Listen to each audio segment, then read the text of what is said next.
Hello students, welcome you all for another English class. Today we are going to discuss a small poem but very meaningful one, that is No Men Are Foreign. Before we go further, let's know about the poet and his creations.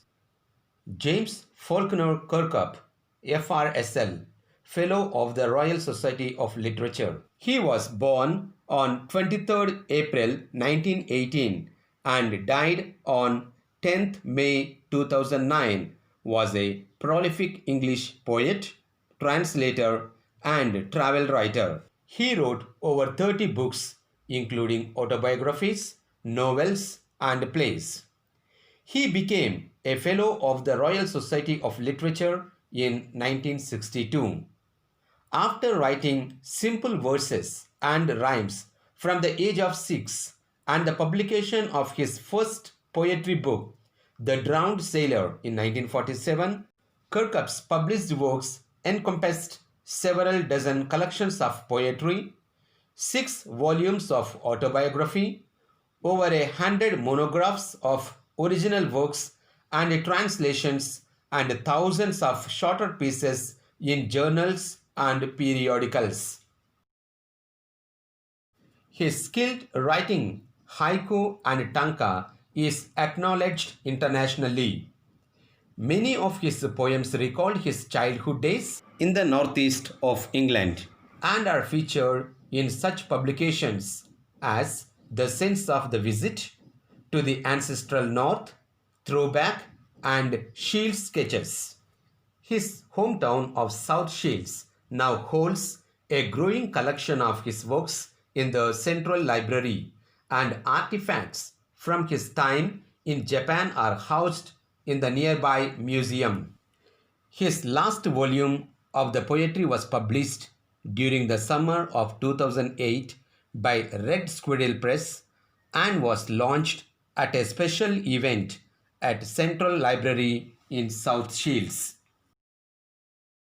The poem talks about the concept of global brotherhood and equality without any place for any kind of prejudice. It can be described as a post-colonial poem which talks of globalization and its resultant unification of humans worldwide. The poem seems to be written at a crucial time around late 1940s when the entire world was revolting against the colonials or oppressors. No men are foreign.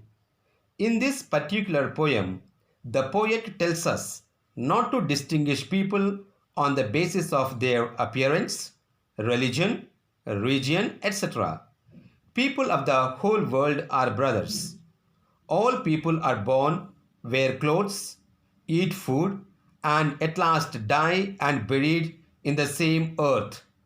All of us have same kinds of body parts, but it is we who defile the earth by hating and fighting with each other. Now, let's go through the poem. The first stanza. Remember, no men are strange, no countries foreign. Beneath all uniforms, a single body breathes. Like ours, the land our brothers walk upon is earth like this, in which we all shall lie. Now, let's go to the explanation of the stanza. This poem is written by James Kirkup. This poem gives us the message of universal brotherhood of man. The poet says that we should not regard other countries as foreign. We are all citizens of the same world. People of different countries wear different kinds of clothes, but under their different clothing, the human body is the same everywhere. Now, let's go to the second stanza. They too, aware of sun and air and water, are fed by peaceful harvests, by war's long winter starved. Their hands are ours, and in their lines we read, a labor not different from our own. Now, let's go to the explanation of this stanza. The earth on which people from different countries walk is the same. People of all the countries feel the sun, air, and water just as we do. During peacetime, all the countries flourish. During wartime, all the countries suffer from shortage of food and other difficulties. We are all engaged in the same work pattern. Our work is not different from theirs. Now, let's go to stanza number 3. Remember, they have eyes like ours that wake or sleep, and strength that can be won by love. In every land is common life that all can recognize and understand. Now, let's go to the explanation of stanza number 3. You need to remember that human beings all over the world have similar eyes. They also wake and sleep as we do. They are strong and powerful like ourselves. They can be won by love. There is a bond which unites all nations of the world. Each one of us understands and recognizes this bond. Now, let's go to stanza number 4. Let us remember, whenever we are told to hate our brothers, it is ourselves that we shall dispossess, betray, condemn. Remember, we who take arms against each other. Let's go to the explanation of stanza number 4. When we hate others, we actually rob, deceive, and condemn our own selves. When we fight against others, we spoil the purity of our own earth. The fire and smoke from the weapons of war poison that very air which is everywhere and which we all breathe. Let's go to stanza number 5. It is the human earth that we defile. Our hells of fire and dust outrage the innocence of air that is everywhere our own. Remember, no men are foreign and no countries strange. Let's go to the explanation of stanza 5. It is the human beings who hate others. We defile the earth and we all live on by hating and fighting with each other.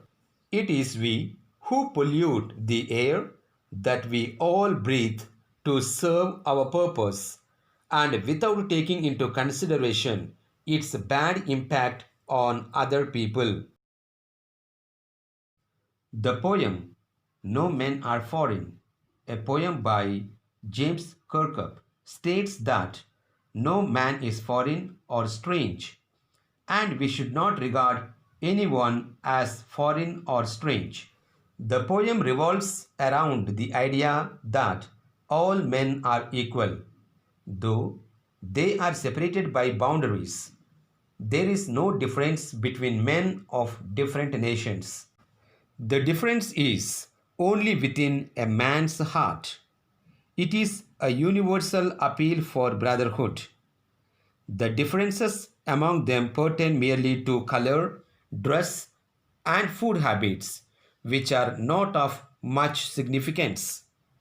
Humanity all over the world is alike. If man is destroying other nation, he is actually destroying himself and the entire humanity. The people of different countries may differ in complexion and clothing, but their mental, physical, and emotional experiences are the same. The poet makes an effort to wipe away the hatred among people of the world and highlights the futility of war and weapons that only add pollution to innocence. Okay, students, we should keep in mind that no human beings are distant, unfamiliar, or far off. We all are same under different bodies. In times of war or peace, even our international foes or enemies undergo the same trials. They too, like us, enjoy the bright sunshine day, breathe the same air from the atmosphere, and drink the same water available on earth to survive. So, we need to understand each and every one on the earth. Dear students, I hope all of you have understood the poem. Thank you all and have a nice day.